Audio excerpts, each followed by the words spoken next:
Big lights paint the skies. Baik.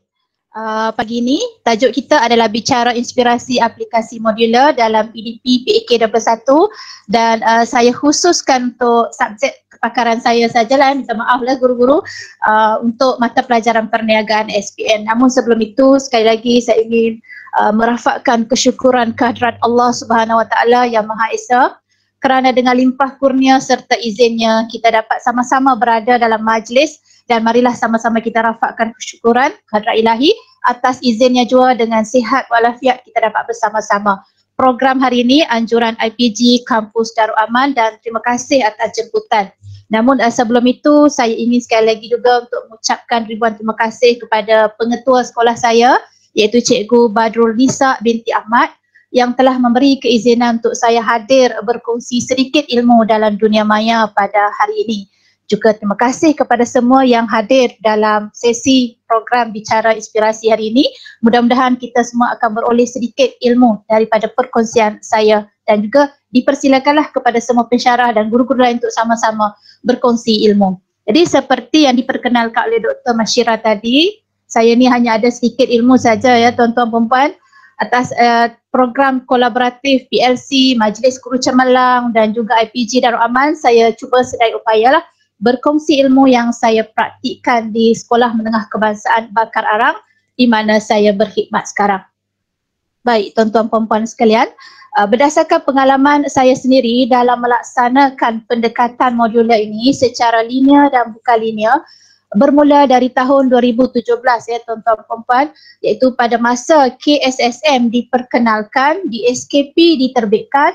Pada masa itu yang paling awal adalah di SKP mata pelajaran elektif ikhtisas, khususnya perniagaan lah salah satunya ya, dia bermula daripada tingkatan 4 ya tuan-tuan pada tahun 2017, dan berikutnya pada 2018 untuk di SKP tingkatan 5. Pada masa itu saya telah pun diberi latihan khusus bagaimana untuk mempraktikkan modul, khususnya modular standard kandungan, standard pembelajaran daripada bahagian pembangunan kurikulum.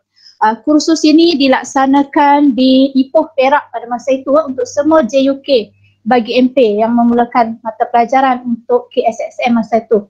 Jadi ke atas kerana latihan yang diberi, saya praktikkan macam mana apa yang ada di dalam PAK 21 sekarang ni sebenarnya kebanyakannya bermula daripada aplikasi modular. Barulah berlakunya PAK 21. Tapi guru-guru yang mengamalkan PAK 21 dengan gabungan modular ni kadang-kadang mereka tak perasan mereka sedangnya merungkaikan kurikulum dengan pendekatan modular. Kalau kita perhatikan pada slide ini, kita boleh lihat ya bahawa role model pelaksanaan PAK 21 yang mengaplikasikan 4K dan satu nilai itu telah pun melibatkan pendekatan modular secara berkesan. Ya, dengan guru menggunakan kemahiran konten pedagogi dengan knowledge yang tinggi selaras dengan PAK 21. Dan pada masa yang sama murid-murid dilibatkan secara berpusat dalam melaksanakan PAK 21 pada masa yang sama berlakunya modular learning. Baik, kalau kita lihat dalam elemen melaksanakan KEBAT, dalam elemen melaksanakan KEBAT ada 7 kan, iaitu bermula daripada kurikulum, pedagogi, pentaksiran, sumber, sokongan, co-kurikulum, latihan. Yang ada 7 elemen ni sebenarnya tuan-tuan perempuan 5 daripadanya memerlukan pendekatan modular. Cuba kita lihat dalam pengajaran atau PDP kita sekarang ni. Bila kita melaksanakan kurikulum, kita telah mengubah cara penyampaian kita kepada ke arah pembelajaran murid yang mudah mereka terima. Dalam kaedah pedagogi pun berlaku perubahan dalam pendekatan. Yang ketiga, pentaksiran. Dalam soalan ujian ataupun item yang disoal kepada calon dalam peperiksaan, kalau saya SPM ya, berlaku perubahan dalam pentaksiran di mana bagi soalan, kebanyakan soalannya adalah berciri KEBAT. Dan sebab itulah modular terpaksa guru lakukan pada masa awal lagi. Maksud saya awal tu adalah bermula dari tingkatan 4, guru-guru boleh modularkan silabus daripada subjek yang lain yang nanti yang seperti Dr. Mashira sebut tadi, yang ada ada 4 pendekatan linear tadi ya. Yang keempat adalah sumber. Sumber rujukan sekarang ni bukan lagi hanya bergantung kepada buku teks. Sumber untuk pelajar, murid mendapatkan ilmu sekarang ni adalah luas. Melibatkan bahan sumber secara maya dan juga sumber daripada bercetak yang lain. Ya. Jadi akhirnya latihan yang kita beri di bilik darjah sekarang ni adalah dalam pendekatan modular juga. Apabila kita tidak lagi tergantung kepada satu standard pembelajaran saja, tapi melibatkan standard pembelajaran lain dalam subjek yang lain dan dalam tingkatan yang berbeza. Baik. Seterusnya saya akan terus kepada apa yang dikehendaki oleh KPM dalam mengupayakan guru melaksanakan PAK 21, di mana guru menggunakan pendekatan modular secara berkesan. Guru yang menggunakan pendekatan modular secara berkesan ni, dia akan menguasai di SKP mata pelajaran yang diajar yang melibatkan 3 perkara aspek penting, iaitu standard kandungan SK, standard pembelajaran SP dan standard prestasi, yang ini adalah untuk PBD, ya, taksiran bilik darjah. Jadi dengan mengenal pasti kata kunci setiap standard, guru menguasai apa yang murid perlu capai bagi setiap SK dan juga SP. Yang kedua, menjadikan di SKP sebagai kitab utama dalam melaksanakan PDP. Ya, kerana dalam pendekatan modular, setiap standard pembelajaran, guru mesti boleh mengaitkan dengan tajuk-tajuk yang lain yang mungkin berkait, dan secara itu berlakunya modular, ya, dalam yang kita laksanakan di bilik darjah lah. Yang seterusnya, yang ketiga, pendekatan modular secara berkesan juga merungkai kurikulum dengan membolehkan guru melaksanakan pemetaan di SKP berdasarkan bilangan minggu setahun. Ya, seperti sekarang ni, bagi tingkatan 5, mereka hanya ada tempoh masa selama 25 minggu saja untuk menghabiskan sukatan di SKP sampai kepada bulan Disember. Jadi contoh yang diberikan di sini amat jelaslah bahawa kalau kita buat pendekatan modular, lebih senang untuk kita buat pemetaan di SKP. Yang kelima, membuat pemetaan di SKP yang melibatkan 3 aspek tadi, SK, SP dan SPI ini secara modular. Dan dengan itu kita boleh mengaplikasi kemahiran 4K1N yang diterapkan dalam PAK 21 dengan mengambil kira masa dan aras keupayaan murid. Yang ni memang yang menjadikan adanya guru yang terpaksa guna modul minimum untuk membolehkan pelajar yang hanya mempunyai keupayaan minimum untuk mencapainya. Yang ini juga boleh dilaksanakan secara modular. Baik, tuan-tuan perempuan sekalian, seterusnya yang kelima. Dengan pendekatan modular secara berkesan, guru boleh mentafsir dan menterjemahkan RPT ke dalam RPH berdasarkan pemetaan yang telah dibuat. Yang keenam, memastikan aktiviti yang dirancang menjurus kepada objektif pembelajaran dalam RPH dan penulisan objektif harus mengambil kira pelbagai aras keupayaan murid, masa dan standard pembelajaran yang digabungkan atau disepadukan. Bagi saya sendiri, selama 3 tahun saya mempraktikkan pendekatan modular di bilik darjah, bagi saya sangat mudah dan amat menyeronokkan, dan setiap masa waktu PDP saya rasa tak sabar untuk gunakan pendekatan ini bersama murid. Dan murid akan lagi aktif bertanya. Mereka sangat banyak bertanya, dan pada masa itu kita sedar bahawa soalan yang mereka tanya tidak tertumpu kepada sesuatu SP. Kadang-kadang merentasi standard pembelajaran yang lain. Baik, tuan-tuan perempuan sekalian, seterusnya. Bagi panduan guru yang melaksanakan pendekatan modular dalam PAK 21 ini, pertama, dia akan melaksanakan strategi, pendekatan, kaedah dan teknik PDP yang bersesuaian dengan aras keupayaan murid, kemahiran, bidang, unit yang akan diajar. Contohnya, strategi yang digunakan adalah berpusatkan murid atau berpusatkan bakat yang kita sediakan. Pendekatan yang kita gunakan inquiry, penyelesaian masalah, projek, STEM. Kaedah yang kita guna untuk murid adalah sama ada berkumpulan, berpasangan atau individu. Teknik dia adalah main peranan, simulasi, percambahan fikiran dan sebagainya. Yang ini adalah panduan untuk kita laksanakan PAK 21, kaedah modular juga. Okay, yang kedua, kita akan melaksanakan aktiviti untuk mencapai objektif dan standard pembelajaran berdasarkan aras keupayaan murid. Aktiviti yang dilaksanakan perlu menampakkan pembelajaran terbeza. Yang ini yang ditekankan sekarang kan, tuan-tuan perempuan. Setiap masa pengetua akan sebut, cikgu laksanakanlah pembelajaran terbeza, differentiated learning. Bagi saya benda ni sebenarnya kita dah amalkan pada tahun 2017. Pembelajaran terbeza ni semenjak KSSM diperkenalkan, guru menggunakan di SKP dan masa dia memberi pengajaran tu memang dia dah laksanakan pembelajaran terbeza dari awal. Bayangkan dalam kelas kita ada pelbagai kumpulan murid yang mengikut upayaan berbeza. Jadi aktiviti yang kita laksanakan mengikut tahap keupayaan mereka. Bahan yang kita beri walaupun kata-kata sama, tapi bahan tersebut ada kumpulan yang hanya akan membuat 3 saja latihan, ada kumpulan yang akan membuat 2, ada kumpulan yang paling tidak berupaya akan membuat 1 daripada bahan tersebut. Ini memang berlaku dalam modular learning. Baik, seterusnya mengutamakan konsep 5P. Dalam modular kita akan membuat penggabung jalinan daripada SKSP tadi, penyerapan, pengayaan, pemulihan dan pentaksiran secara tekal dan menyeluruh.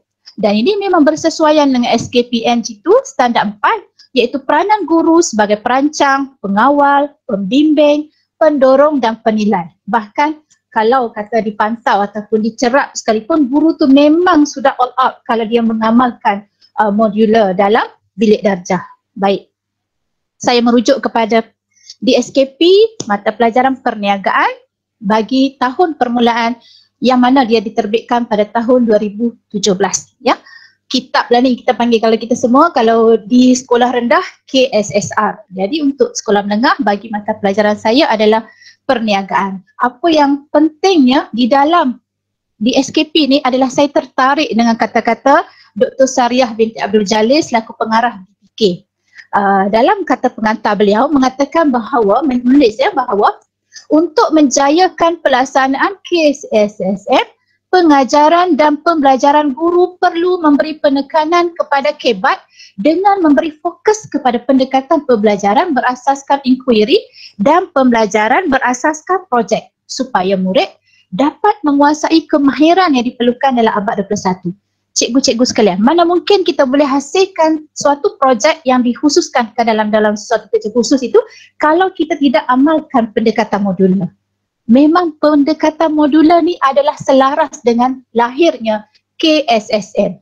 Jadi dalam merungkai kurikulum, pertama seperti yang dalam slide sebelum tadi, kita perlu fahami di SKP yang ada 3 perkara, SK, SP, SPI tadi.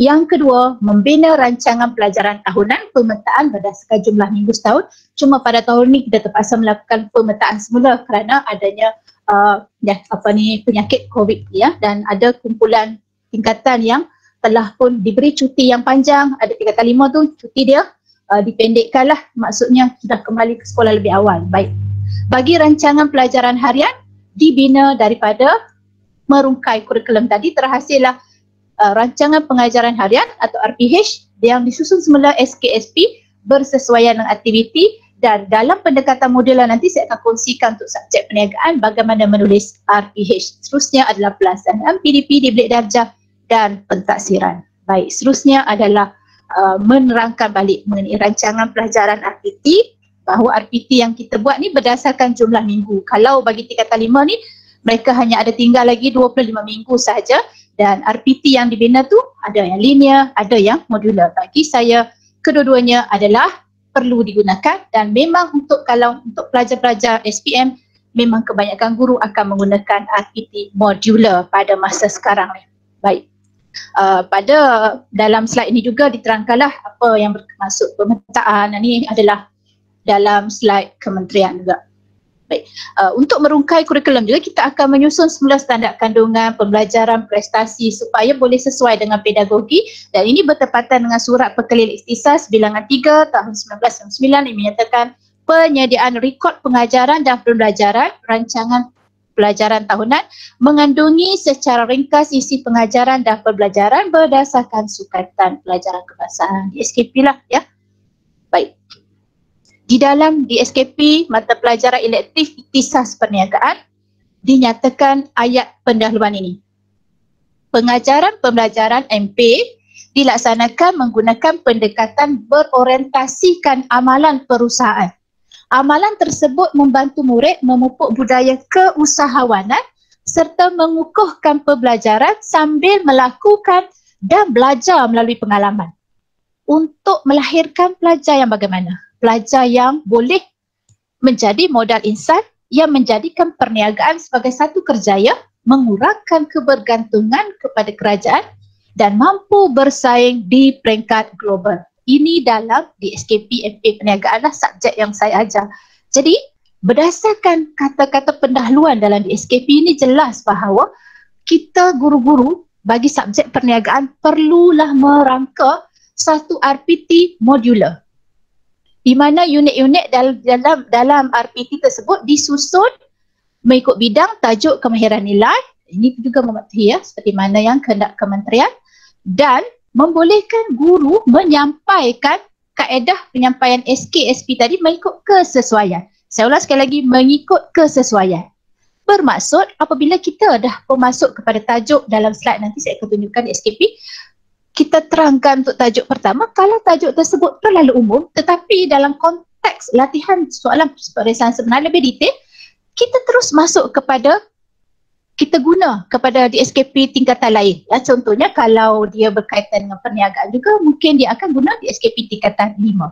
Ini yang kita kata mengikut kesesuaian. Pendekatan ini membolehkan pelbagai teknik dan kaedah dilaksanakan, termasuklah projek kepada murid, dan ini mengikut keupayaan juga dan situasi sebenar. Baik. Kaedah pendekatan modular dalam kurikulum standard sekolah rendah KSSR dan KSSM. Pendekatan modular dalam KSSR dan KSSM dikonsepsikan berasaskan pendekatan bersepadu hampir sama dengan modular yang merupakan fokus utama dalam kurikulum kebangsaan. Pendekatan modular tersebut mengesyorkan kesepaduan pengetahuan, kemahiran dan nilai berlaku dalam mata pelajaran yang sama atau merentas mata pelajaran di tahun atau tingkatan yang sama atau berbeza. Itu yang kita kena pegang mengenai pendekatan modular. Tidak ada lagi ada ayat yang mengatakan tak boleh ajar tajuk tu, itu tajuk akaun tu. Tak. Ya, guru-guru kalau guru perniagaan kena buka mindset, termasuk saya saya masukkan saya sekali. Kenapa saya kena buka mindset? Bahawa saya juga kena tahu konten dalam DSKP prinsip perakaunan. Saya kena tahu konten dalam DSKP ekonomi. Kerana sekarang ni soalan kebat dia merentas mata pelajaran yang lain. Jadi cara penyampaiannya tak lain tak bukan adalah pendekatan modular. Okey, konsep pendekatan modular dalam KSSR dan KSSM. Ada dua seperti yang Dr. Mashira sebut tadi. Pertama, pendekatan modular secara linear. Kaedah penyampaiannya adalah SK, SP disampaikan mengikut turutan seperti dalam DSKP. Dia susun dia tak pergi ke lain, dia susun ikut macam itulah dalam bilik darjah. Yang kedua, pendekatan modular secara bukan linear. SK, SP disampaikan tidak ikut urutan dalam DSKP. Yang ni adalah seperti mana yang dipraktikkan sekarang. Tapi dua-dua ni kita amalkan. Jadi pendekatan modular secara linear ni adalah mengikut turutan dalam DSKP dan dia dipanggil mengikut hierarki ilmu tersendiri. Terdapat pengetahuan, kemahiran dan nilai sebagai prasyarat yang perlu dikuasai sebelum sesuatu konsep baru diajar. Kalau cikgu-cikgu masih ingat yang lama-lama, cikgu-cikgu di sini yang lama, dalam KBSM dulu, kaedah ini digunakan dalam KBSM dahulu. Kaedah ini digunakan di mana ada syarat. Murid-murid tu sebelum nak belajar tajuk yang baru, dia mesti sudah pun menguasai sesuatu konsep. Kalau tak, dia tak boleh pergi ke tajuk berikutnya. Itu yang dikatakan pendekatan modular secara linear. Jadi pada masa itu sesuailah dengan KBSM. Namun pada masa sekarang melalui KSSM dengan soalan kebat, kita kena masuk juga kepada pendekatan, ni saya nak bagi contoh bagaimana kita mengamalkan pendekatan modular secara linear bagi subjek perniagaan.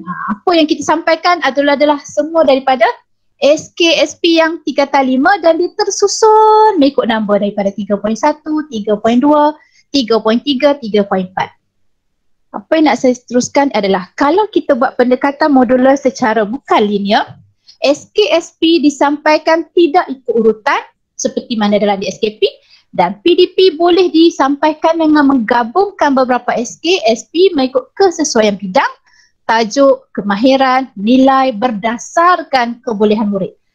Kebolehan murid berbeza, itu menunjukkan pembelajaran terbeza, keperluan semasa atau situasi setempat. Pendekatan modular boleh dilaksanakan secara mendatar, horizontal atau menegak, vertikal mengikut kesesuaian mata pelajaran seperti berikut. Ini dia. Ini dia 4 pendekatan melaksanakan modular bukan linear. Mendatar dalam mata pelajaran, Mendata merentas mata pelajaran, menegak dalam mata pelajaran, menegak merentas mata pelajaran. Kalau KSSR, mendata dalam mata pelajaran tu mungkin kita ajar Bahasa Melayu tahun 4 dan juga kita guna juga di SKP Bahasa Melayu tahun 3 atau tahun 5. Ya, dalam mata pelajaran yang sama, ya, mendata merentas. Tapi yang ni pula, yang mendata ni pula menggunakan subjek lain, maksud saya, sorry ya. Mendata merentas mata pelajaran ni adalah mata pelajaran yang lain. Okey, menegak dalam mata pelajaran tingkat yang sama tetapi tingkatan berbeza. Okey, kita tengok ya. Pertama, kita kaji satu-satu untuk kita praktikkan.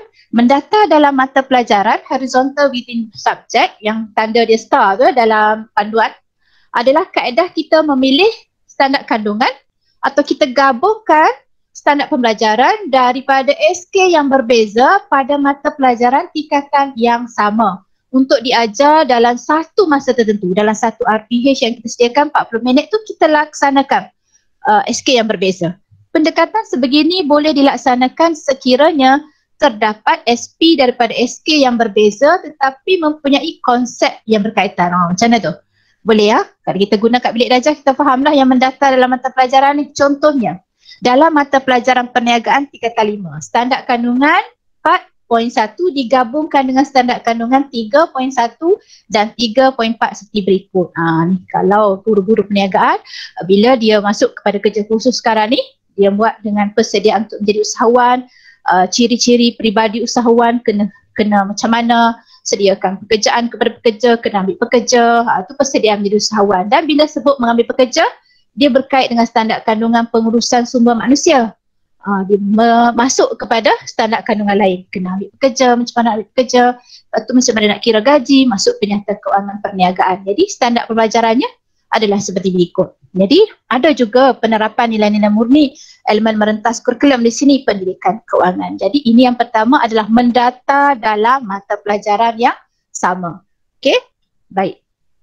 Inilah gambaran dia. Dia mendata dalam mata pelajaran yang sama tetapi bukan linear. Bukan linear kerana dia tidak mengikut urutan. Tidak ikut urutan. Tapi masih lagi subjek tingkatan 5 perniagaan. Tidak masuk kepada tingkatan 4 atau tidak pergi kepada subjek-subjek yang lain. Mendata dalam mata pelajaran yang sama. Yang kedua, mendata merentas mata pelajaran horizontal across subject, warna biru. Kalau kita tengok dalam buku panduan, dia buat bulatan biru. Yang ini menggabungkan standard pembelajaran daripada SK yang berbeza pada mata pelajaran berbeza tapi dalam tahun tingkatan yang sama untuk diajar dalam satu masa tertentu, satu RPH. Pendekatan sebegini boleh dilaksanakan sekiranya terdapat SP daripada SK yang berbeza tapi mempunyai konsep yang berkaitan. Saya fokus kepada subjek perniagaan juga. Contohnya dalam mata pelajaran perniagaan tingkatan 5, standard kandungan 3.4, tingkatan 5 perniagaan, digabungkan dengan standard kandungan prinsip perakaunan. Ini memang banyak guru-guru NP pakai ya, termasuk guru akaun untuk menyiapkan kerja khusus dan menghasilkan latihan kebat. Seperti ini. Untuk standard kandungan 4.2 ni adalah untuk perniagaan. Bila kita nak mendaftarkan perniagaan, menubuhkan sesuatu pemilikan perniagaan, ada prosedur dia. Selepas penubuhan tersebut, ada syarat-syaratnya. Bagi pelajar tingkatan 5, kalaulah soalan yang dikeluarkan, yang naik tu adalah perniagaan perkongsian, mereka kalau guna standard kandungan bagi perniagaan tingkatan 5 tak akan pergi jauh. Dia hanya setakat tahu jenis perkongsian, jenis rakan kongsi, kelebihan, kebaikan, itu saja. Ataupun jenis-jenis perkongsian yang lain. Tetapi di dalam kerja khusus, kalau soalan perkongsian diperlu kepada perjanjian perkongsian, akan berlakunya masalah bagi pelajar kiranya cikgu tidak mengamalkan pendekatan modular mendata merentas mata pelajaran. Kenapa? Kerana tajuk tujuan memeterai ikatan perkongsian, menerangkan kandungan ikatan perkongsian, menjelaskan implikasi jika tiada ikatan perkongsian yang lengkapnya ada di dalam DSKP subjek lain. Subjek yang dimaksudkan adalah prinsip perakaunan dan dia terkandung dalam DSKP tingkatan 5. Jadi mendata merentas mata pelajaran adalah tingkatan yang sama tetapi mata pelajaran yang berbeza. Yang ni adalah berlaku kalau saya ingat balik tahun 2018 soalan kerja khusus naik, mana pada masa itu soalan dia menerangkan penubuhan perkongsian dan ada 3 rakam kongsi. Jadi ramai pihak yang merungut kerana tajuk menyediakan ikatan perkongsian ni tak ada di dalam buku teks perniagaan dan tidak ada dalam DSKP perniagaan. Tingkatan 4 tak ada, tingkatan 5 tak ada. Mereka belik-belik cari mana ni ikatan perkongsian, tak ada pun. Tetapi dalam DSKP ada menyatakan kemahiran yang murid perlu ada. Murid perniagaan perlu ada. Memerlukan mereka tahu kalau mereka daftar perkongsian bagaimana. So, kita kena modularkan cikgu-cikgu. Kita kena modularkan. Kita tengok subjek prinsip perakaunan. Ada pun tajuk mengenai penubuhan, pendaftaran, pemeteraian ikatan perkongsian. Jadi guru nak tak nak kenalah lakukan modular learning. Ini mendata merentas mata pelajaran. Ya, baik. Terusnya, yang ketiga, menegak dalam mata pelajaran, vertical within subject, yang dalam simbol dia adalah segitiga hijau. Yang ini menggabungkan SP daripada SK yang berbeza dalam mata pelajaran yang sama, tingkatan yang berbeza untuk diajar dalam satu masa tertentu. Pendekatan sebegini boleh dilaksanakan sekiranya terdapat SP daripada SK yang berbeza tapi punyai konsep dan kandungan yang berkaitan. Contohnya, dalam mata pelajaran perniagaan tingkatan 5, standard kandungan 3.1 tingkatan 5 digabungkan dengan standard kandungan 2.2 tingkatan 4. Yang ni pun guru-guru MP banyak guna untuk kerja khusus SPM dan soalan kebat memang macam ni lah. Dia tak akan fokus kepada satu tingkatan sebab ada nama SPM, tingkatan 4 dan 5 lah ya dalam satu soalan. Okey.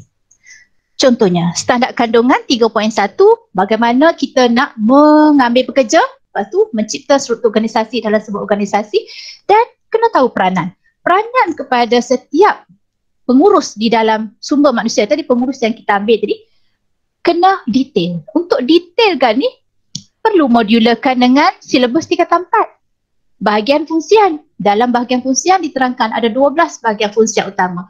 Sebagai pengurus sumber manusia, apa dia, pengurus pemasaran, apa dia, pengurus keuangan, apa dia, pengurus operasi, semua dengan detail. Jadi tujuan kita gabungkan modular ni adalah untuk menghasilkan akhirnya hasil pembelajaran yang dapat kita ukur adalah pelajar dapat menjelaskan. Pelajar boleh mencipta satu struktur organisasi 3 lapis ke 2 lapis ke, kemudian boleh menjelaskan setiap bahagian fungsian tersebut. Ini juga adalah kerja khusus, projek juga untuk pelajar. Memang diamalkan pendekatan modular ni daripada tahun pertama lagi lahirnya di SKP. Okey, baik. Yang keempat, menegak merentas mata pelajaran, vertical across subject. Warna oranye ke warna merah? Warna merah kan doktor? Warna merah. Baik. Yang ini adalah sangat kebat. Bayangkan, bukan subjek kita. Bukan subjek kita. Baik, silibus di SKP tingkatan 4 ke tingkatan 5 kedua-duanya bukan subjek yang kita ajar dalam kelas tu. Tapi atas sebab keperluan untuk menyiapkan tugasan SPM, guru perlu lakukan modular menegak merentas mata pelajaran. Nak tak nak, guru perniagaan kena study di SKP prinsip perakaunan.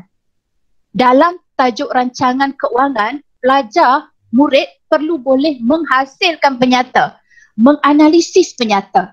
Jadi pendekatan ini jauh tidak sama dengan di SKP tingkatan di SKP perniagaan. Ya, terpaksa kita kerana terdapat stand SP daripada SK yang berbeza tapi konsep kandungan yang berkaitan. Perlunya disiapkan dalam elemen penilaian kerja khusus perlu ada, maka pelajar perlu hasilkan sesuatu yang bukan dalam mata pelajaran mereka ambil tapi ada kaitan. Ada kaitan yang memerlukan mereka menghasilkannya. Contohnya mata pelajaran perniagaan tingkatan 5, standard kandungan 2.2, item setiap komponen penyata pendapatan, penyata kedudukan keuangan diterangkan dalam DSKP dengan cara yang simple saja, ringkas saja. Tetapi apabila kita nak buat kerja khusus kena detail. Maka guru-guru kena gabungkan silibus daripada prinsip perakaunan, DSKP prinsip perakaunan tingkatan 4 dan 5. Bukan daripada DSKP perniagaan. SKP prinsip perekonomian 345 digabungkan untuk menghasilkan 3 penyata. Memang ini yang sekarang guru-guru perniagaan sedang lalui, menghasilkan penyata untuk rancangan keuangan. Okey, ini contohnya gabungan semuanya ini adalah bukan dalam subjek perniagaan tetapi dari subjek prinsip perekonomian. Kenapa kena buat? Kerana ada kaitan dengan hasil pembelajaran yang diperlukan dalam kerja khusus.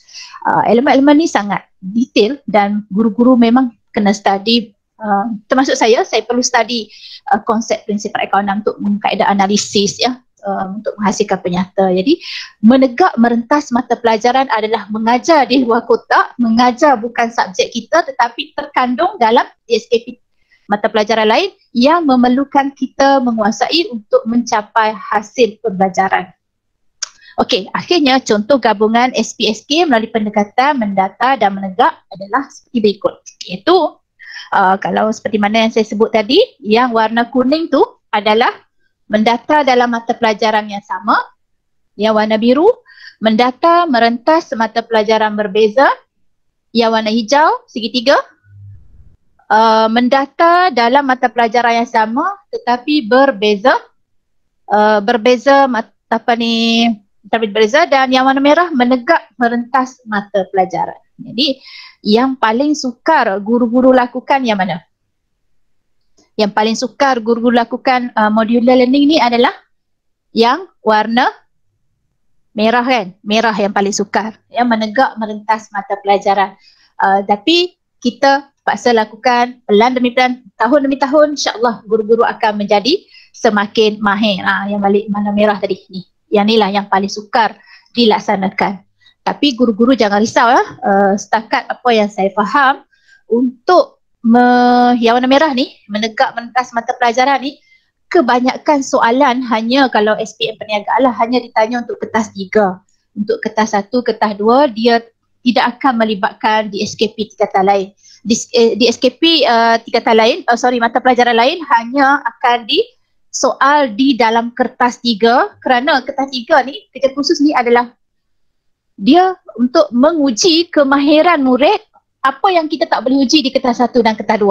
Apa yang kita tak boleh uji di kertas 1, kertas 2, kita kena uji di kertas 3. Dan dia memang menganalisis sehingga dia boleh mencipta suatu rancangan perniagaan untuk dia memulakan perniagaan sendiri. Okey, baiklah guru-guru yang saya hormati sekalian, berkaitan dengan penyediaan RPH. Dripping lights paint the sky.